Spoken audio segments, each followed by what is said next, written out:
Hey guys, Paul from Ashen. This is new comic book day for the week of October 27th. We're going to get started right now. This episode brought to you by Paul and Tim Do a Thing. Yay. There's a little thing up there. Click on it. Where? It's like above us. What? It's a thing. Above both of us? I'm over here. Well, it's not going to be above you. Well, then It's you gonna be lie. above me. Well, I don't see it. It's there. Is it small? Somewhat. Oh. Okay. Sizes and everything, Paul. Hey guys, Tim from Comic Book Store and Team Ashen and Paul and Tim Do a Thing and Capes and Scowls and like 9 million things. Donald loves that part, by the way. Hi Donald. We're going to talk about some trades. I don't have a million of them, but I got some cool ones. We got Dark Horse, Book of Horror. This just looks awesome. There is a really cool mix of stuff in here. The artwork is killer, ironically. We got Scumbag, Volume 2. This is such a great, weird book by Remender with art by Bengal. We got Department of Truth, Volume 2. This book is absolutely just tearing it up. People are digging it. Paul has more to say about it soon, right, Paul? Mm-hmm. We got Summoner's War, Legacy. I played the game once. It was fun. I had like a cat wizard thing or something.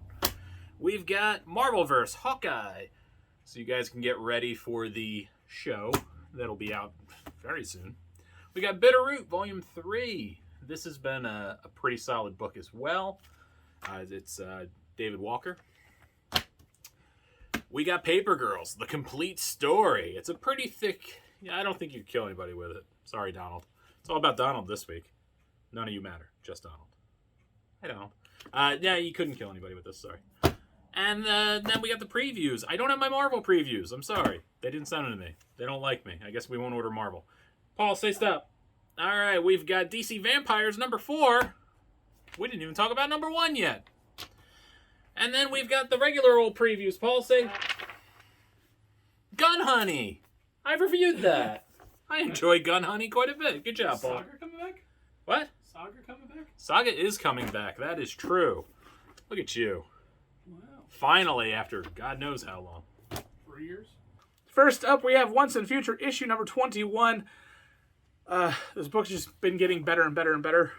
We get to meet Rose's parents, and craziness ensues because we're now starting to mix too many stories together now that the world has basically all fallen into the outer realm. And that is just leading to so many different cascading effects. The art has been spectacular in here, and getting to learn the new characters and getting to learn all the new stuff going through is just that much fun.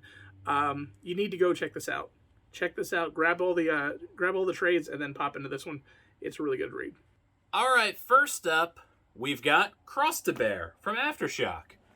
And Paul will tell you, I read this for one reason and one reason only. It looked, well, 2 reasons, I guess. I was getting one thing or the other. It looked dark and mysterious and fun, which is what it was. But then I also said, what are the odds there's actually a bear in this? I had to know. It's not a funny book, so there is no bear. This is a story of a secret order that has gone on through the ages, and things have gone terribly wrong, hunting for a very specific person, and you are witnessing kind of what happens because they don't really fail. And it is these characters trying to deal with failure and deciding what do you even do. They're all kind of scared for their lives, and I had a really good time reading this one. It's dark. It's a bit of a talkie, but I gotta tell you, I could see this one going somewhere really enjoyable. So if you, it's kind of like a Hellboy kind of feel as far as the art. The art's kind of a Mignola kind of feel. Just solid all around. Solid, good book. I hope it does really good. And thanks, guys, for making it. Next up, we have Inferno, issue number 2. Things have gone bad because everything that they've wanted to do, everything they've been trying to keep from happening, has now happened. And Charles and Eric have to kind of get ahead or find out how far behind they've actually been this entire time. And they need to start finding their allies. And who is and is not an ally in this situation. And it's been very, very fun. It's a very politically intriguing kind of comic as everything is starting to unravel, starting to look more and more like House of X or House of M. No, House of X. House of X and Powers of X, and all the bad things that happened in that book, and the race to try to stop them right now. And yeah, it's a great read. All right, next up from me, we got Moon Knight, because of course I got to read Moon Knight, issue number 4. This is kind of sort of the start of a new story arc. It's kind of a one and done. Maybe. I don't know. They could kind of expand out on this.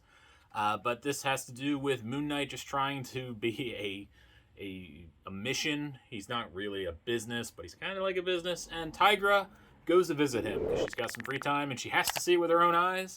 And having a friend like her show up, because they do have ties to the West Coast Avengers way back in the 80s and 90s.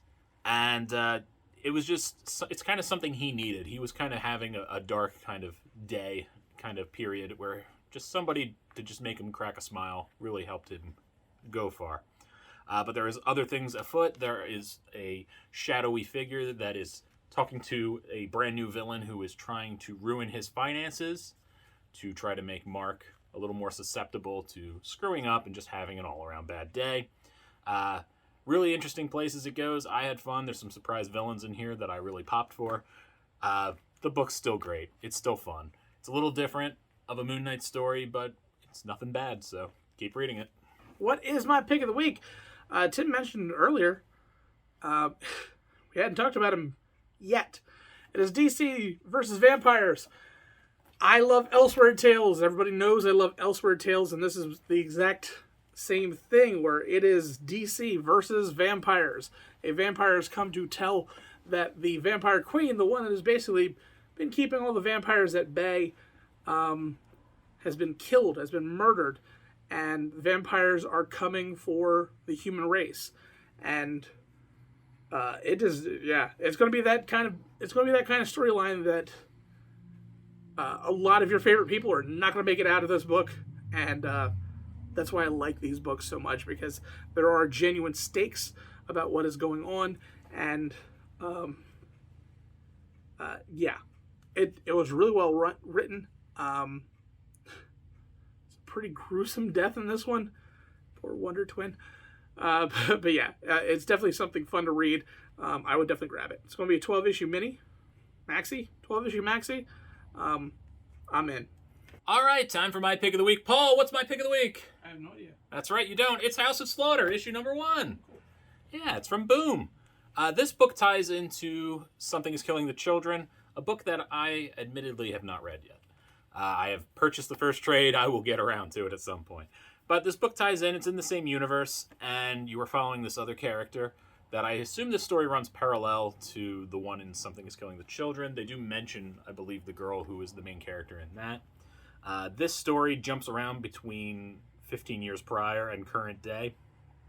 And you're basically following this character as he is in the past, where he's learning to become some sort of hunter. It's a very weird story. It's like a school to learn how to be a murderer, but it's not quite like Deadly Class and how that is. It's just a very weird book. There are white masks and black masks, and they are in different quarters. I guess they have different jobs. Very interesting book. I feel like I'm just wondering if I'm just saying things that are so blatantly obvious to those who read Something is Killing the Children. But the story here is super cool. It's really fun. It's dark, and the visuals are great again. But I enjoyed the book. I thought it was cool. I didn't feel lost because I didn't read the other book, which I feel is the big takeaway. And I think it just made me want to make sure I read that a little sooner rather than later. So I'm very curious of this, and I will check out more. So don't be afraid to get this if you haven't read the other one yet. It's good.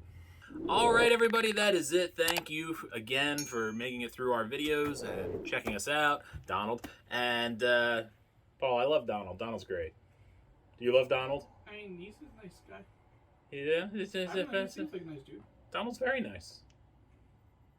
He's been getting a lot of airplay for the last, 2 weeks. He's been very vocal. Okay. He's a good dude. Hi, Donald. Donald. Yeah, that's it. We're done here.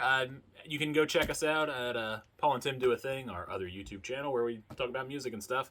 And Paul does that Twitchy thing over on the computers. You can check him out there. He plays Dead by Daylight still. Is that the main game? This week will be actually a lot of Phasmophobia. Whatever he just said, he'll be doing Fast and Furious. It'll be great. Phasmophobia. I don't game. I don't know what that is. What is that, Paul?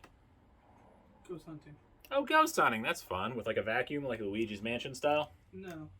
With a proton pack, like Ghostbusters style? No, we just go and find out what the ghost is. And then run away. Oh. Okay. Do you have to like run away before it murders you? Yes. Oh, that's fun. Okay. As long as there's murder. All right, everybody. Thank you for checking us out, and we'll see you again next week.